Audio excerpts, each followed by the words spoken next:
Hello, and welcome to the latest episode of The Brood. I'm Josh, and I'm here with Chris and Letitia. Hello. Hello.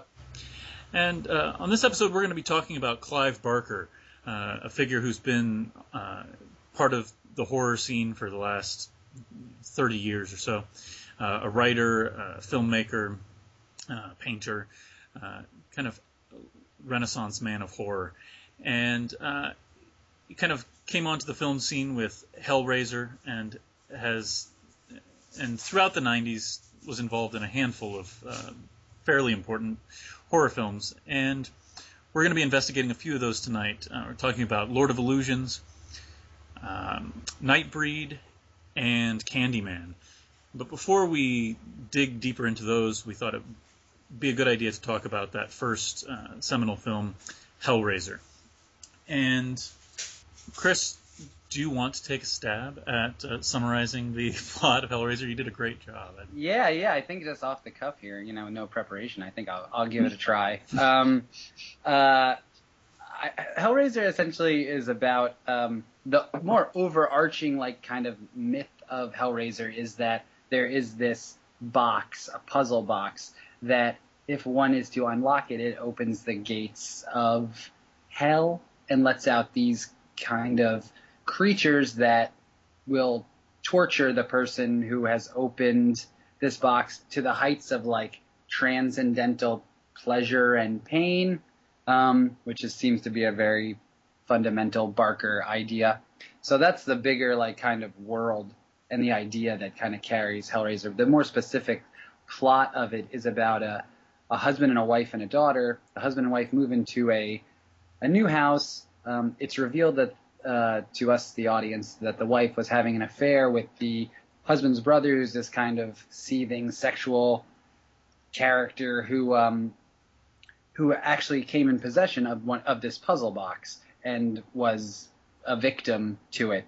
He escapes from the netherworld, comes back as a half-formed, flesh-missing creature, and enlists the wife to kill men so he can be fully formed as a human again and come back to life.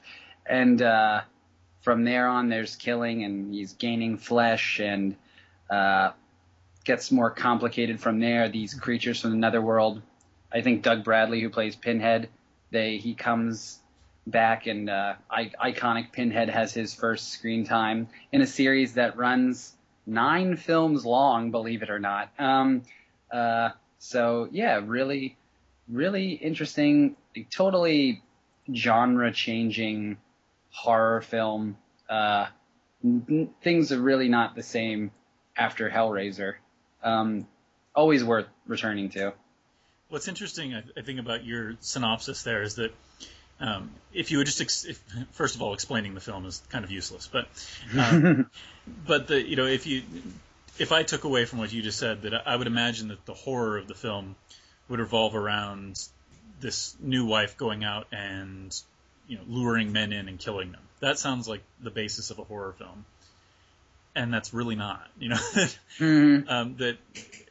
And that's kind of the way the movie works. Is that I think it fakes us out in a few ways there, but I think that that setup there, that there's, however supernatural the setup is, that she's going to be luring men in and killing them, and eventually, killing her husband and kind of sacrificing all these men, really is just kind of the introduction to where the real horror of the film, which is what you were talking about, which is the introduction of this whole other universe. And I think that's interesting that it's a very assured move and a very bold thing for a film to do, where the world that it sets up and the myth and the idea that really is the centerpiece of this film is strong enough that really all we see is one story that takes place within that world.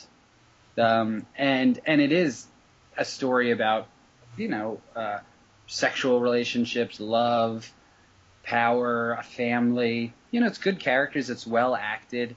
But yeah, a very small, intimate story in the scope of this just, insanely imaginative, mind-blowing world that has a lot of that's making a really interesting, I think, argument. It very much embodies Barker's interests that he has, which I would say those interests are kind of the starting point for what we'll see in the rest of the films. But for here, I see it as a kind of relativistic kind of pleasure-pain dichotomy that he's kind of troubling and trying to stand on its head. And you brought in Blake into this, Josh? Yeah, no, I think that his project is, and he mentions Blake a lot in interviews and in some of his other writings, and I think that, as close as I can understand is that what he takes away from Blake is really that kind of breaking down of dualities and kind of just turning kind of everyday notions about good and evil and heaven and hell and all those things, turning them on their heads and kind of realigning our perspectives. That's Blake's project, and I think that's Barker's stated project a lot of the time. And it is worth mentioning that I think we're really only referring to his film work, and I don't know enough of his writing to say how well that project plays out in his writing. But in the film, it seems very kind of hit or miss whether that project is actually kind of being embodied in the work. But I think Hellraiser does, and that at least tries to trouble. You mentioned, Chris, that this is maybe hell, but we don't know. And there's certainly a play on pleasure and pain, and that characters certainly, one of the characters at least seems to be seeking out this place. That this is both a prize and a punishment at the same time, and so I definitely think there's something of that going on. But that almost brings up the question of who the real characters that we are supposed to identify with here. And Frank, this character who has opened up this dimension, who's just the bad boy of the film, it's kind of despicable in almost every way, really commands our attention. And I kind of root for Frank more than any of the other kind of not particularly likable characters in the play. In the film. Yeah, so even the idea of the allegiances and who we're supposed to be rooting for is really complicated in this, because we have Christy, the kind of protagonist, the person who we follow through, the daughter of the guy who's Frank's husband, and she's just not that interesting, and she doesn't seem to be doing anything really in the film, and she doesn't seem to want anything, whereas Frank at least has this thirst for experience that is really interesting and makes him someone kind of magnetic. And in Barker's movies, it seems like there is this idea that we should want a lot of experience. We should want to know what's not known. But there's a point at which that becomes harmful or exploitative or in some way something we don't want anymore. And that point is kind of tough for me to understand where it is. I think that the movie Lord of Illusions kind of gets at that a little more clearly. But I think that his project and his argument kind of gets a little confused sometimes well, maybe I'll stop there. So it's not totally clear to me exactly how we're supposed to understand this desire for pleasure and pain and experience sometimes. No, I agree. And I think that you're right, that Christy is, she just reacts the same way that her father just reacts. And so they're not interesting characters. And although the father is a pretty fun character, his face is just priceless, especially when he gets with Frank, But then it is hard to tell where any of the lines are, because the stepmother, who also is driven by strong desires, really does become kind of the wicked stepmother. She becomes this pretty negative force in the film. And so, I don't really know that the movie... I feel like there's a sense that you want to try and lay meanings on top of a lot of the actions and assign allegiances, but the film, and I think you used the word, Chris, it's just kind of assured. It's kind of it just kind of barrels along and in a way that's just pretty pleasant. And do we call Christy the protagonist who basically for the first third of the movie does almost nothing? I mean,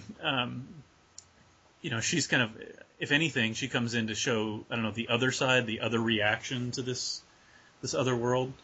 I think there's some interesting things going on. Like, as far as Frank, to kind of back up for a minute, and we do like him because, I mean, he's interesting because he is this explorer and kind of adventurer with experience, or in the realm of experience. But he is the tragic figure in the film because it's because of him that everything is destroyed. Because I think there was a good point was made that what are they called? The Cenobites. The Cenobites are essentially amoral, So, but Frank does things that are immoral by using people and exploiting them. The sexuality and the consensual, like, S&M aspect of this is not a problem. The problem is when he's emotionally exploitative. And I think that's an interesting thing that's in Barker, where he does this interesting thing, and I think it starts in Hellraiser, where you can do anything you want with your flesh. You're totally free to do anything with your flesh. It's the feelings that count, and it's the interpersonal and emotional experience where responsibility really lies. And I think that's where we see the shift with Frank, and that's where the interest of this story within this world really is that's why he goes down, and that's why he takes people with him. And then I think Christy is kind of interesting too, because I think Barker does something interesting, because I know and I know this is going to come up eventually, but I like that he has wanted he wants a different kind of hero. He's stated in interviews that he's wanted to have a gay main character, and I think he's always interested in opening up a multiplicity of who can be the protagonist, the hero. And I think Christy does that, because I really like her attitude. Little things she does toward the end, like she tears the box away from the dopey guy that comes to rescue her, and he's just her token boyfriend. I mean, he has maybe one or two lines. I mean, and he's just there. Just like in another film, someone would just have a male protagonist would just have a girlfriend. It's a little thing, but I do think she has a kind of intensity and a grit at the end that I really enjoy. And I don't know. So I think there are some interesting things going on. I actually do like these characters, and I like the dad. I think it is a great performance, and I think there's some interesting things going on. Anyway, I'll stop there. Oh, I was going to say, I think you're totally right about the emotional manipulation and the idea that once you start using other people for your ends, then you've crossed some kind of line. But there's also the sense that Frank doesn't want to sort of pay the consequences of his. He wants this experience. He had it, but he wants to come back. It seems like he wants to use other people to kind of get out of the consequences of being in this other place, of calling the Cenobites. So I think there's that aspect too. Like, it's okay to want to have these experiences, but you have to take the whole thing. And once you start using other people to avoid something, to get out of it, then you're going from the amoral to the immoral. Yeah. I agree, and I think that what's interesting is, if we can start to segue here, is that I think we all agree that Frank is a more dynamic character than some of the others, including characters who are meant to be the protagonist. And one of the things that this film gives us is Pinhead, who becomes iconic for 90s horror, and even still, he's entered the ranks of the Freddys and the Jasons, because he is interesting, and I think that's probably a good move into Candyman, is thinking about the way the villains, the monsters in Hellraiser take on that kind of romantic hero kind of role, that they are much more interesting than the good guys. And I think Candyman plays with that idea a lot more. Letitia, Candyman was your choice, yes? Yep. You want to give us a quick rundown? Yeah, so Candyman is about I think I'm not sure what her degree is, but she's a graduate student studying graffiti. No, wait, maybe not graffiti. It's myth. It's like Urban legends. Urban legends, she's getting that right? master's degree in urban legends. Yes, yeah, it's a really good idea to do that. And so she's exploring these various tales about things that are happening in Chicago. I think it's taking place in Chicago. And she runs across the story about Candyman, and it's something about this figure with a hook that is particularly popular. The story is in a place called Cabrini Green, which is kind of a low income area, largely black area of Chicago. And so she's really fascinated by this and goes and investigates. And she kind of uncovers this whole myth about this black man who was killed for being with a white woman. And there seem to be some deaths that go along with this. In her investigating, she becomes kind of more deeply entangled with this myth. And her story starts to kind of mesh with the myth, and the Candyman figure comes to her. It's a little hard to explain what happens at the end. Maybe we can get to that and critique, but it kind of spirals out of control and it doesn't end well for Helen. Is what I think. But yeah, I picked this one because I think that it has that kind of tension of there's this monstrous thing that seems to be very dark, but it also has this mythological purpose, which is really interesting in Barker. And there's also a character who's fascinated by this and who can't seem to find the line between where she belongs in this myth and in real life. And I think that's interesting. But the movie, I think, ends up kind of spiraling out of control. But I think also the movie has a lot to say about race. Some of it is said a little more interestingly or effectively than other things, but I think it at least takes that on in a way that's really explicit, which I don't think a lot of horror movies do, or movies of any kind really. So I thought it was at least interesting to talk about how effective that is. I do think it is. It's a very interesting part of this film, and I think at one point we mentioned that Candyman's interesting because it's like it's a meta myth movie. Mm-hmm. It's a movie about a myth that this myth is about respecting the power of mythology. I mean, somebody put it better than I did. I'm trying to articulate it again, but I think in a way that's also like it seems to also echo this idea that Helen thinks she's exploring a myth, but she doesn't realize her myths that she brings with her. No, I think you're definitely onto something, and I think that we can parallel it with Hellraiser pretty nicely, and that she,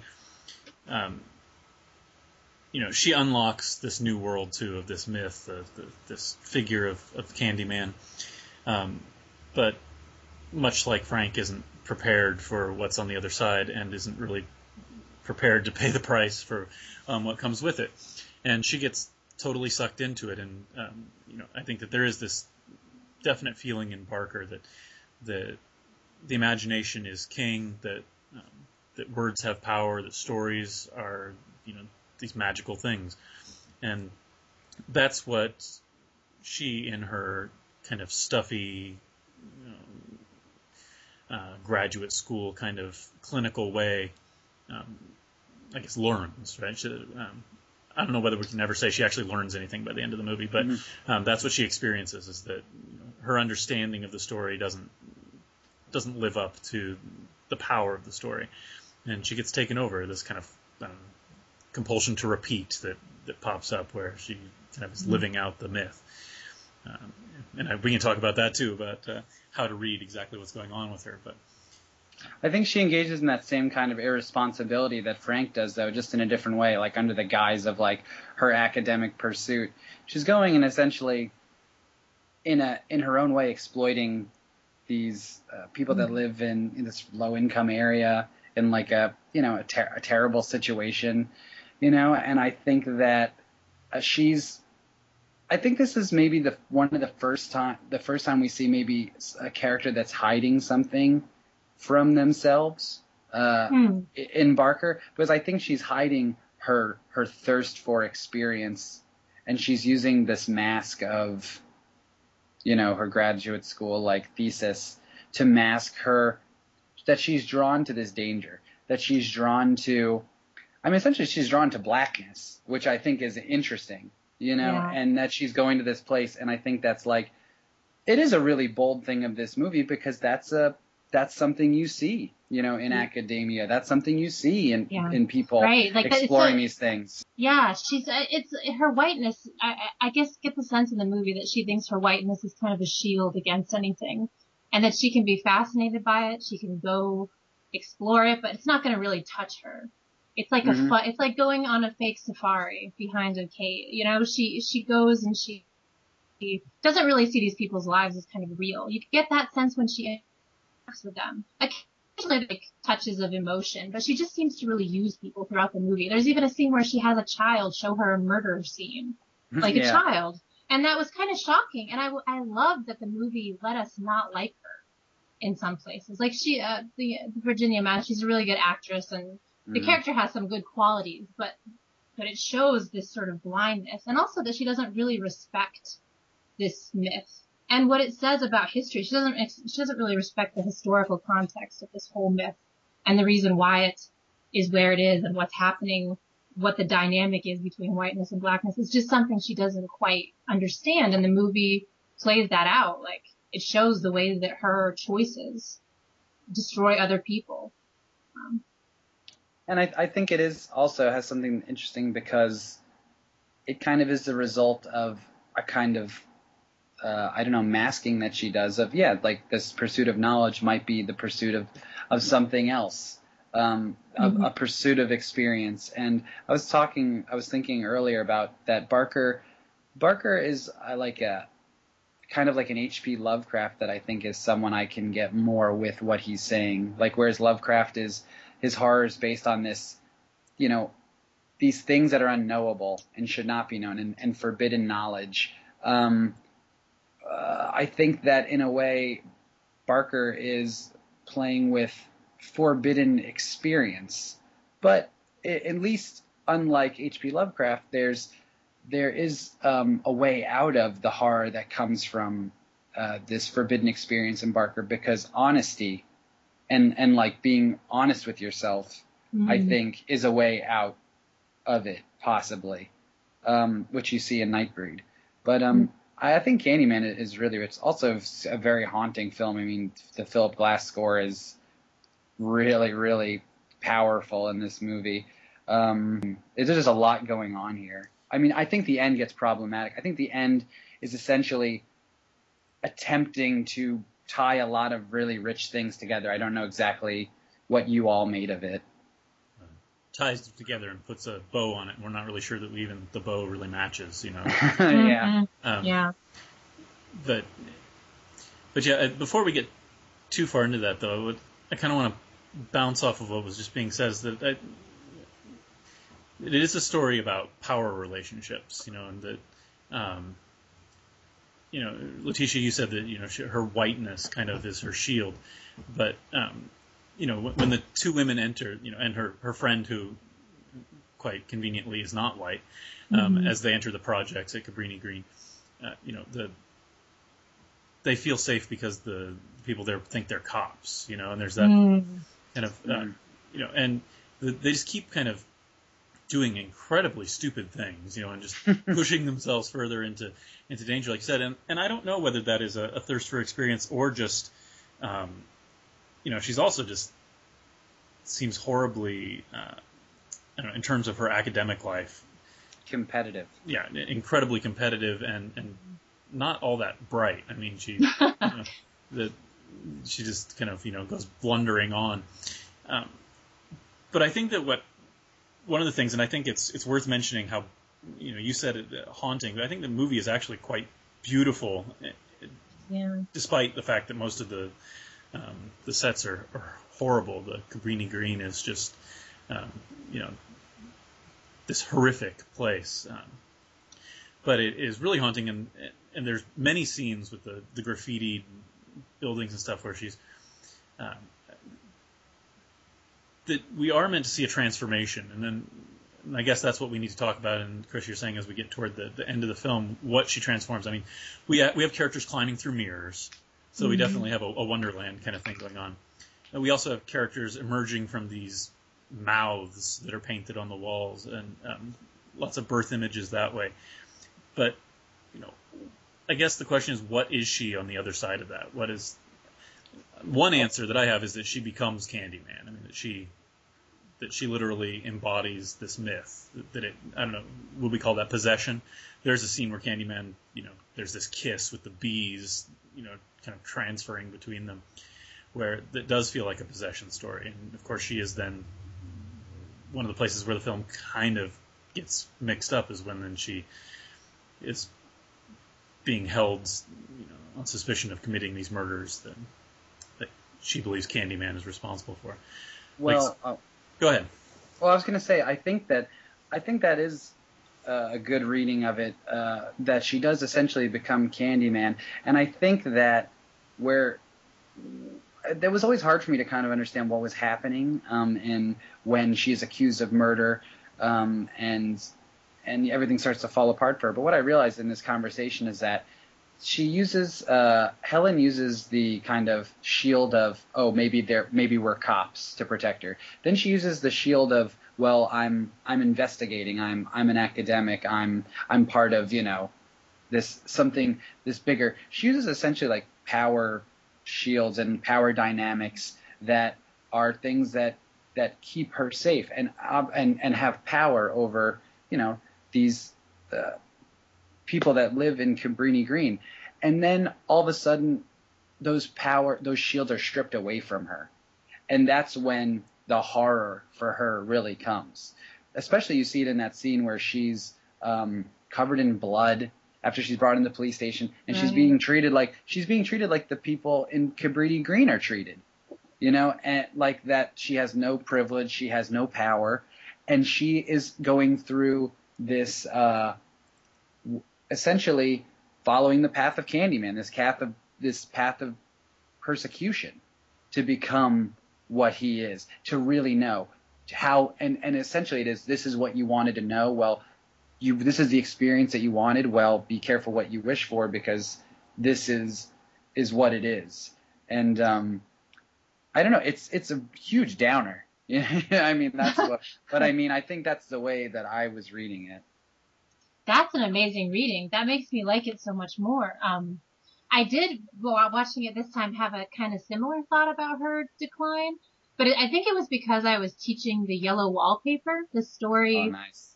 Yeah, so you guys know that story. It's like about a woman who's kind of gradually going insane, she's being confined, etc.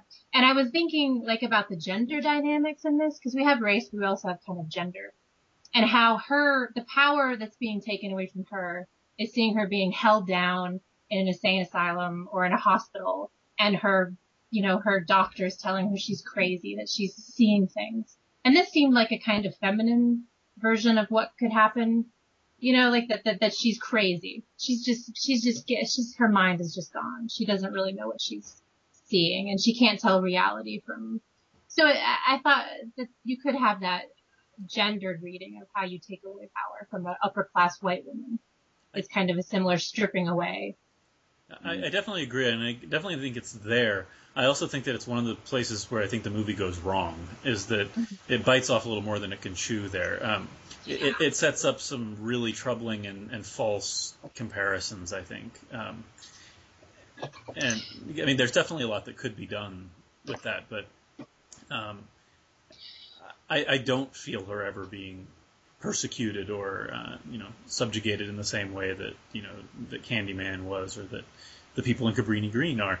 And at the very end of the film, there's this very overt attempt to kind of draw an equation there that being cheated on by your husband is roughly the same thing as being tortured to death. That I don't buy it, and Right. Well, the movie forgets what the horror is.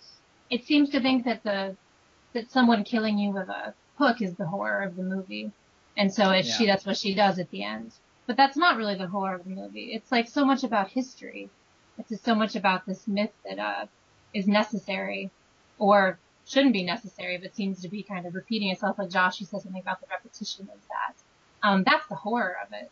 but the movie wants it to be something else. Or I guess that's not cinematic enough, maybe. So they had to do this switcheroo, which didn't work. Yeah. Right. I think that if she did learn something from the story, and by kind of becoming the myth, is that the story of Candyman isn't about the boogeyman.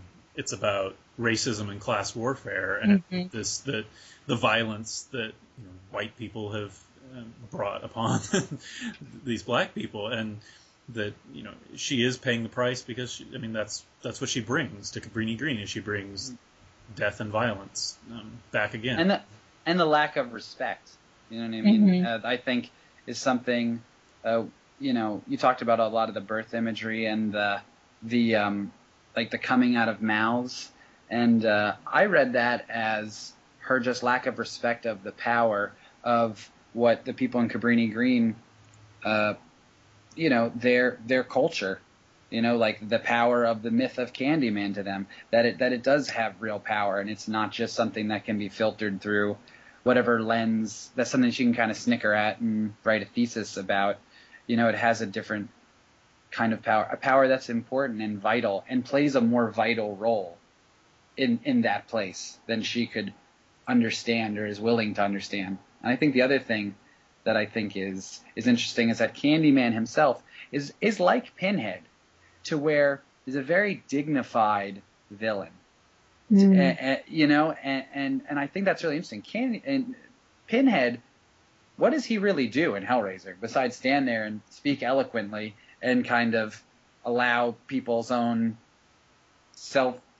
own desires and the things that they accidentally bungle into, destroy them, and Candyman does do some hooking of people, but it's in a very dignified, staid way. I don't know. Again, he's not malevolent in the same way. He's tragic. Yeah, no, I liked everything that you're saying there about Candyman, and of course I think one question that points to the end of the film is whether Candyman killed a single person in this film. And I kind of like the fact that it never does it's just that she was crazy.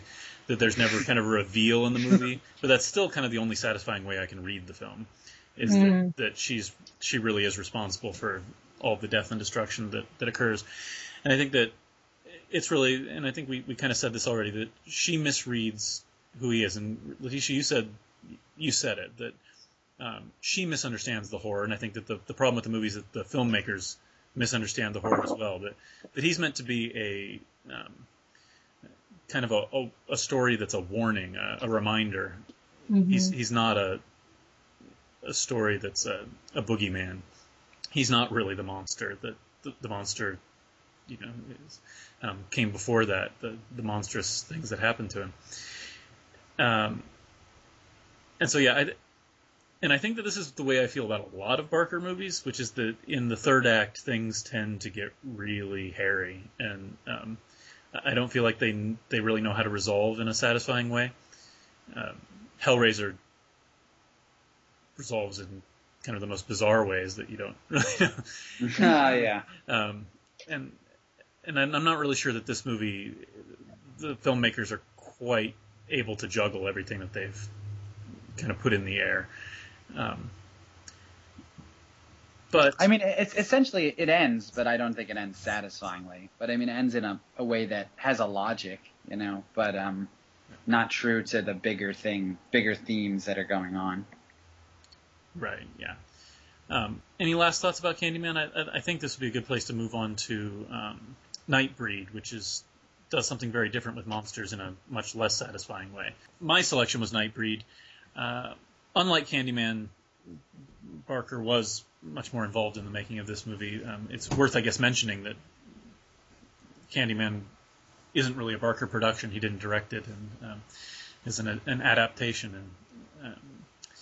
But Nightbreed, he most definitely is his baby. And it's a very strange movie. If I can give you the synopsis, we've got a character who's been seeing his psychiatrist. He seems to be quite psychotic, has lots of delusions of grandeur and lots of strange ideas about this demon world and these dreams of murdering people that he relates to a psychiatrist, and through some strange, gruesome interactions with other characters, gets directed to Midian, which is this underground lair under a graveyard where the monsters live. In a werewolf kind of way, he becomes one of the monsters and lives with them, and from about there on, the movie kind of just degenerates into a firefight between the normals and the monsters, and a lot going on in this movie, and I think we all agreed that it's just not quite working. Some really wonderful parts of the movie that are worth mentioning before we start picking at it, I think, is Cronenberg as a genuinely creepy villain. I think actually he's just such an important part of the movie that is, unfortunately, since it falls apart, he feels kind of wasted. But just the perfect embodiment of like cold, rational, I don't know, ugliness that is completely in opposition, I think, to everything Barker is championing in this film. But casting the villain as a psychiatrist, I think, is a pretty clear statement for Barker. But I thought that's a really cool part of this film, and he's really great. When you say that, it just makes me lines up with Candyman again. That kind of the rational distance, kind of as a mask, and what's underneath all of that is, he's a psychotic. He's a he's a serial killer, and I think that may be a repetition of something happening in Candyman too. But yeah, I think every time he's on screen, I think there's something good happening. Yeah. And like you said, he seems very just kind of beside the point, unfortunately, to the main plot. Yeah, when it's the most interesting part of the film, I think that is, our protagonist has this thing inside of him. He goes, be his true self in this land where he's accepted by other creatures that are like him, and to live in this, to live a different way, and to live and be free and be honest about what he is. And then you have, this cold, rational mask of sanity that's really a psychotic, emotionless creature. I think that's interesting, but I think the Barker's attempt at spectacle here falls into a very confused area, and that's where this one falls apart. I mean, it gets really messy in the second half, but it sets up some pretty interesting things, I think. I think it does suffer from just being a little too explicit kind of pronouncement of what Barker's whole program is. Well, I don't think it's just that it's explicit, but that it gets it wrong. Because I think what you're talking about is just this kind of argument that the monsters here are the good guys, and the normal humans are the closed-minded villains of the piece. And I think that plays on what we've seen through the others. And Barker said this elsewhere too, that Dracula is the villain, but everybody wants to be Dracula. Nobody wants to be Harker or something, right? I mean, that we do identify with the villains, and while I think Pinhead is interesting and strange, but he's most definitely dangerous and frightening, and we could say the same about Candyman. That basically what this film does is it wants us to identify with the monsters, but it neuters them first. And I think that if the monsters are good, then the whole dynamic of identifying with the monster is lost. Yeah. Well, good and bad is such a seems like an odd way to go when your theme is about embracing that part of yourself. It just seemed like such an odd. And also the fact that Decker to me was the most interesting. And even though he was clearly, he's not the guy that I know I'm supposed to want to root for, I kind of was rooting for him, though I had no idea what he would be doing if he were to succeed, because I didn't know what was happening with his part of the movie. Or why he wanted what he wanted, or... Right, that was the big thing. But, I mean, we could go on and on about things that don't make sense about this movie. Like, really, it could be, it's a really long list. But I did love, one thing I liked about this movie was the energy. It just did have kind of this mad energy to me. Until the end, when it became overwhelmingly things exploding and people flying through the air. That was a little too much energy for me. But But I mean, I think there's a charm in this movie. There's something charming about it. Which seems like a strange word to use for it, but I found myself liking it 3/4 of the way through, and then I realized how much it wasn't making sense, and then it kind of fell apart. Well, I think that there is a lot of energy and there's a lot of passion and heart. I think this is a very personal movie. Like for Barker, it feels like the one. This definitely to me, I don't know why I get this sense. I think this feels like the one that that he was holding out to make and gave it a try. And it's a hard thing. It's a hard thing maybe when it's so close to you that in the end it's hard to articulate it. And that's why I think the end gets messy when it's the most personal like story of all. A couple of things about it. I think it's interesting that Deckard is the one. He is the Dracula of this movie, because he is the monster that is the most interesting and cool, because he does reintroduce the irrational into this. The monsters are too rational. They're just like, leave us alone. We're just like you. It's like, well, if you're just like us, then I don't, then you're not it just confuses it, but not in an interesting way, but Deckard is, he's killing, and to murder like that will always be something that is fascinating, I think, in horror. And he reintroduces that. And the other thing I was going to say, I mean, I do read this movie as a big metaphor for just kind of coming out of the closet. And I like that about this movie.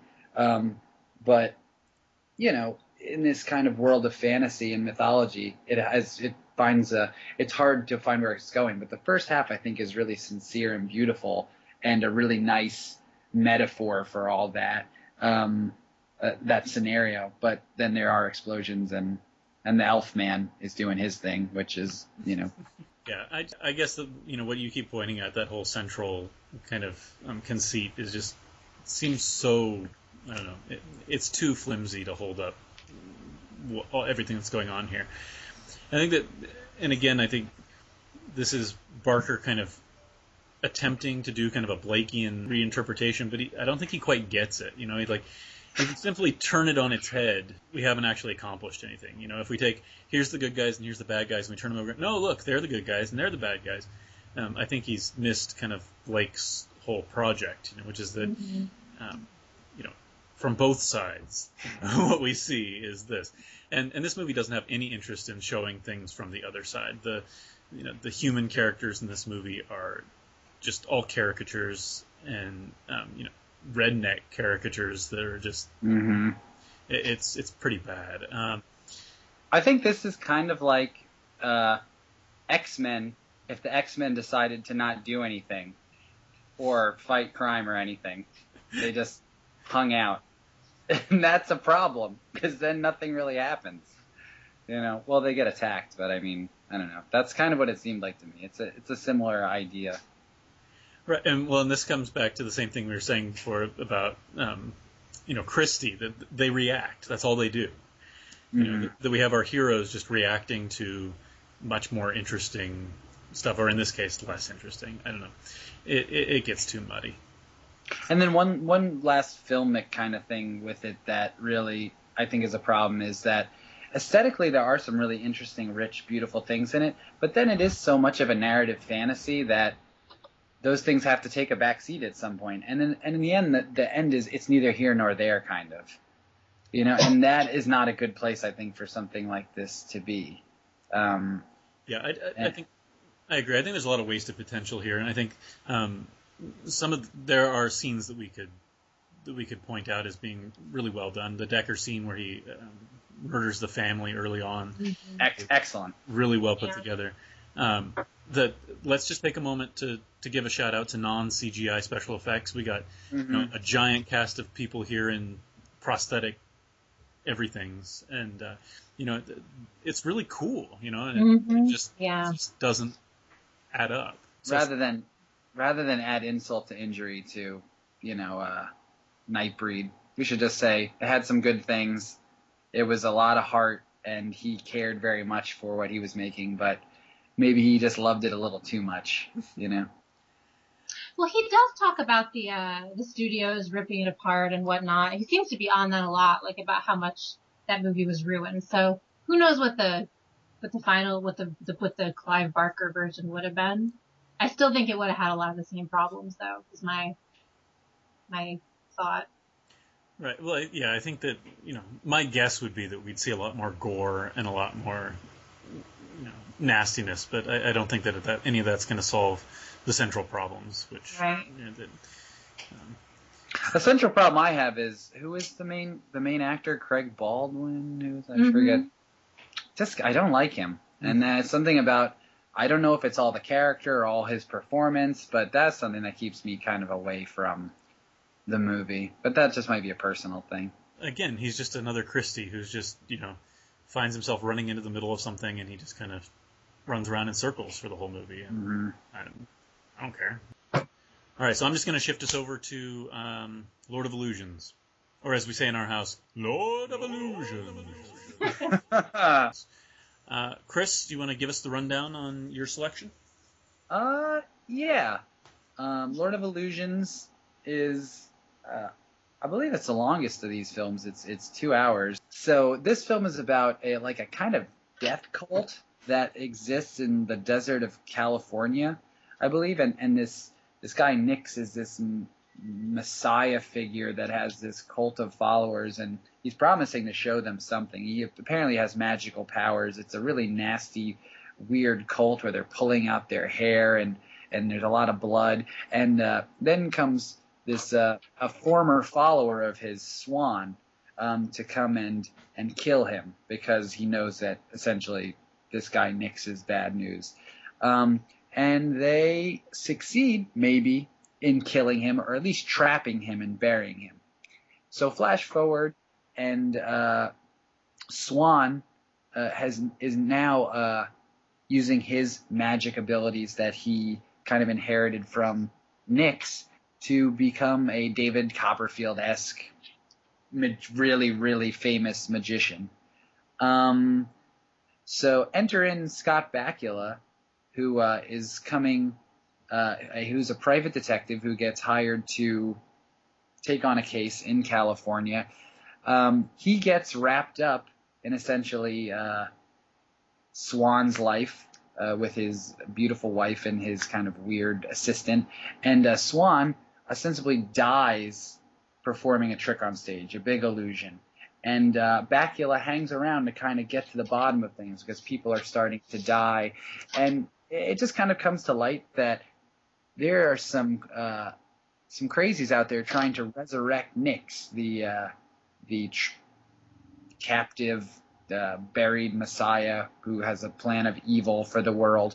And it's up to Bakula to kind of save the day and figure out what's going on in this magic world. I might have revealed too much. I don't know. It's a very heavily plotted film, so I think it's kind of hard to summarize. But essentially, that's it. It has a lot to do with magic and, as the title suggests, illusion. They're not tricks. They're no. Tricks. Yes. Mm-hmm. Yeah, Chris, you enjoyed this movie a lot more than I did. Oh man. But I guess that part of my, if we can get some of my issues with it out of the way before we try and get into some of the ideas. As part of the film, I hope you will agree, suffers from just being such the glossy 90s thing that it is. There's a great premise at the bottom of this. I love the idea of Bakula as being this kind of this PI who's been mixed up with the occult already. He's kind of that supernatural detective, and that's really rich. I'm really there. He runs around in his wife beaters and with it showing off his gun and hell yeah. And there's and of course gets mixed up with the wife, and there's all these gestures toward this noirish kind of thing. But we had this conversation about The Resurrected a while back that does something similar. There's just nothing noirish about the 90s, and it's just it's very shiny and I don't know, the whole feel of it just didn't. They were just too jarring. That whole kind of noir. It comes off a little late night Cinemax at certain times, but you know what? There's room for that, in my world.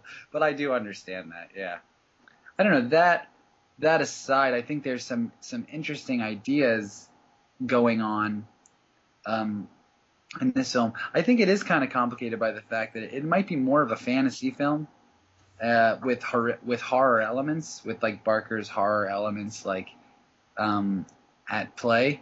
But I don't know. I did like this film a lot.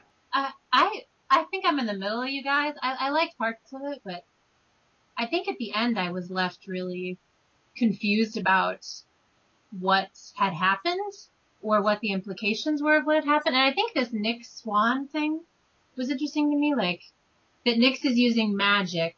He's got these followers, and he's got a lot of power. It wasn't clear to me what he wanted to accomplish with it. Maybe I'm always get too intellectual, and I've had a lot of trouble with these movies because I'm trying to figure out, what's really happening? And I think maybe that's not the point.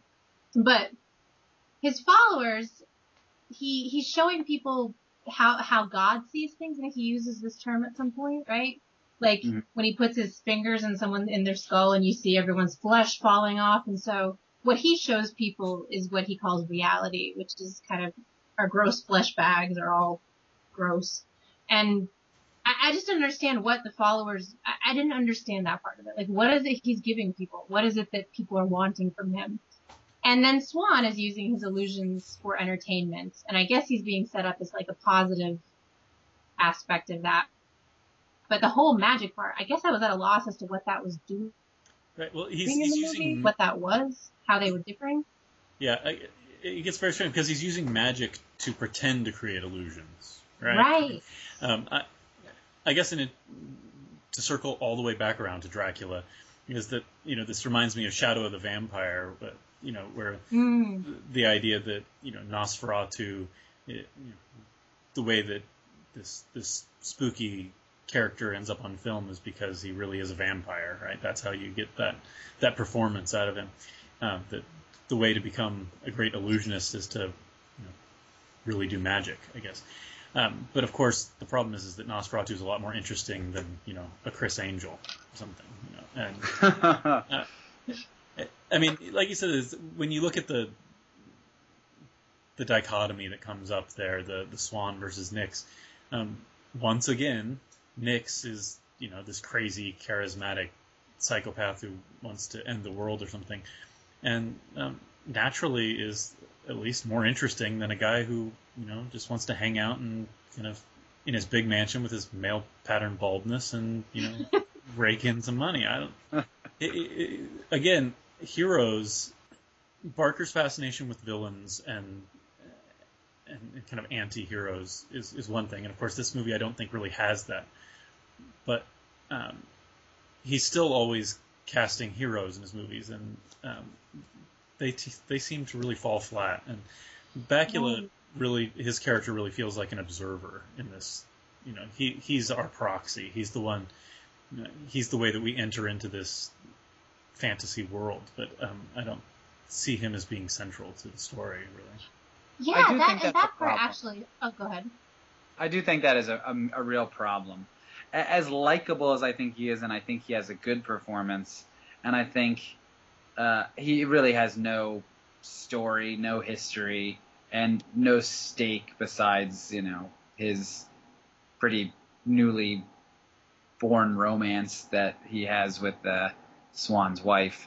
So I do think that is a problem that the film has. And the problem too is that, like, I guess I think of it narrative-wise, like, what do the characters want? Like, what's the thing they want that's making them enter into this? And this seems to happen in almost all the movies to some of the characters, except for Candyman. Like, with Christie in Hellraiser and somebody else in Nightmare, I'm sure. But, like, the person who's being set up as kind of the good guy or the hero doesn't really seem to want anything clearly, or I don't know what they want. And I don't understand why they're putting themselves in danger or why they're enmeshing themselves. And it seems like the woman, like the love interest, is sort of a convenient way that kind of works in this film noir sense. Yeah. But there's no real, usually the film noir, like the femme fatale, so there's something dangerous about that relationship. But in this one, there wasn't really a whole lot of danger. So yeah, I think that a lot of things get confused and it's not clear what people want. But I did love Scott Bakula. I was very happy to see him in this movie. It was very nice. Well, I think one thing that I do want to bring up is the kind of dichotomy again between Nix and Swan, and that I think Nix is a nice kind of complex example of exactly kind of what Barker is rallying against, which is this, in a way, he's almost like a too rational Nix in his like revelation of like, it's too empirical. It's too, look, it just, we're flesh and that's it. It's like kind of soulless and passionless. And what he really wants, his goal is to destroy everything and to have him and Swan hang out in the void, like no relationships, nothing else, no one left, just him and his disciple that he chooses. It's a real hatred of humanity. And I think the things that make people human, which is the things that aren't just flesh and aren't just this empirical reality of, look at us, we're just meat bags walking around. There's a whole world of things, a whole dimension of experience that Nix is not concerned with. And I think that's interesting. And I think that Swan, even though he's kind of a wiener, he is like interesting in the fact that, there's a romance to magic for him. There is something that it does for people, and he thinks that's important. And it makes a distinction between, godlike powers and magic, which is something more human and kind of fantastical. And I like that about this movie. The Bakula, the protagonist thing, I think definitely is a problem. It has humor. I think there are good things about it. Yeah, much like Nightbreed, it definitely works in small moments. I think the scene where Bakula follows the guy he's tailing up to the tarot reader and to find him being, stabbed with a dozen scalpels or something. Just those little moments, very Barker-like, there's like creepy, bloody. I guess that what I appreciate about scenes early in the film, like that one, is that there's an immediacy to it, that there's characters interacting and there's, mystery and there's all that. And I think the film gets bogged down in just way too much exposition. Like there's just too many characters talking about what they want, and we like Letitia said, I still don't really understand it. And I think it wants to be about ideas in a way that I just wasn't really buying. But I do like what you're saying, Chris, about kind of the two sides of it there. I just once again wish that Swan was more interesting. Barker has this way of making the good side seem really, really boring. Yeah. That absolutely. I mean, as much as I like Bakula in this and like think that he's a different kind of hero, and I like that he is, sexualized in a way that you don't see so often in mainstream movies, with male characters. He is kind of he is a little boring, and I think Barker sometimes is at odds with like integrating his ideas completely into a satisfying narrative. That's his problem. I think that is a common problem for people that with really great imagination sometimes, is that he has a hard time kind of reining it in, or at least integrating and making it, creating harmony. But I mean, for me this works. I think I'm just really into the tropes that he's at least kind of offhandedly playing with. But yeah, I do think this film has the same problems as something like Nightbreed has. At the end of the day, although I think this is a lot more successful. I guess when it comes to the ideas, I think that what I keep seeing in his movies is that he keeps trying to take a middle way, and the middle way doesn't really pay off. And that, if we come back to Blake, as Barker continually does, we could, one way to talk about the power of imagination and mythologizing is that you create myths and you use your imagination and you build worlds and you build stories. That was a huge part of Blake's project, and it certainly is part of Barker's project. This just mythologizing that he does. But that's you just do it. You just create worlds and you inhabit them and you put characters in them and we go along for the ride. And then there's this other side, which is the other end of that which is this much more meta kind of idea, which is where we really are going to investigate the creation of myths and the power of the imagination. And I think that Barker keeps going right down the middle of those. He won't just tell a story, and he won't really get meta with it. I think Candyman is probably the most successful at that, finding a sweet spot there. But he wants to just kind of like throw out these kind of little passing references to the ideas. He just wants to let ideas get floating, and they tend to just kind of clog up the story most of the time. Mm-hmm. I do appreciate that he's trying to throw a party that the weirdos and the normals can both come to. And I think sometimes that waters down what he's doing a little bit.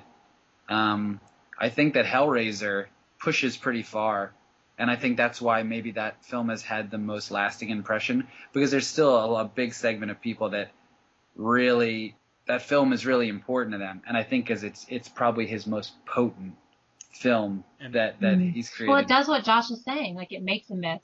The movie makes a myth that it follows, and there's this whole underlying thing that you don't even know about the later movies, about who the Cenobites are, what this alternate place is, and so that kind of makes it work, as it's not constantly talking about it.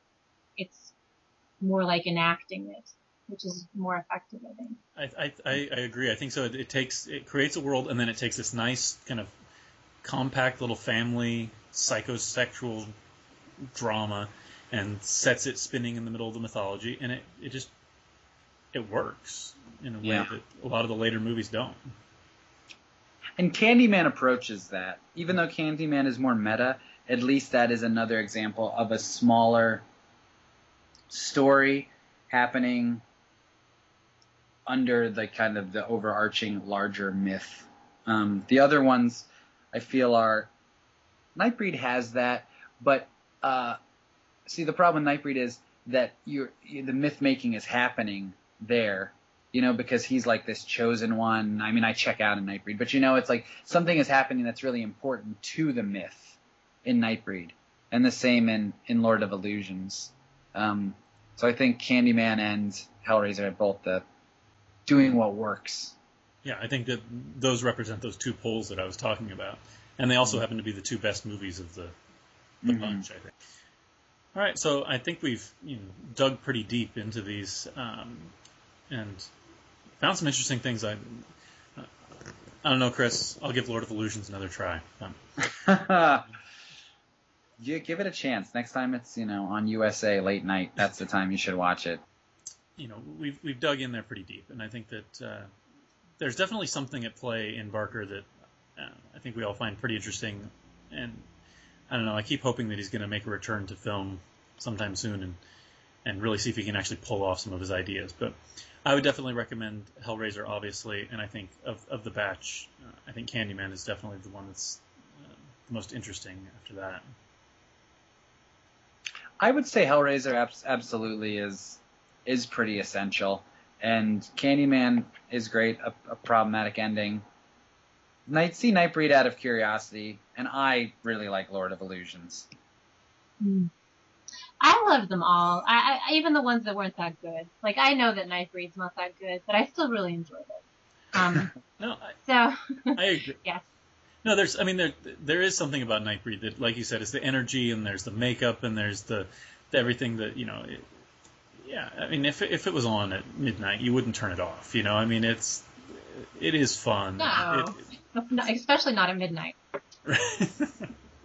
11:30, possibly.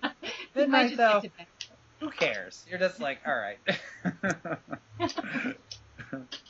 All right, guys. Well, thank you so much for talking. Thank you. Thanks for having me. This is great. All right.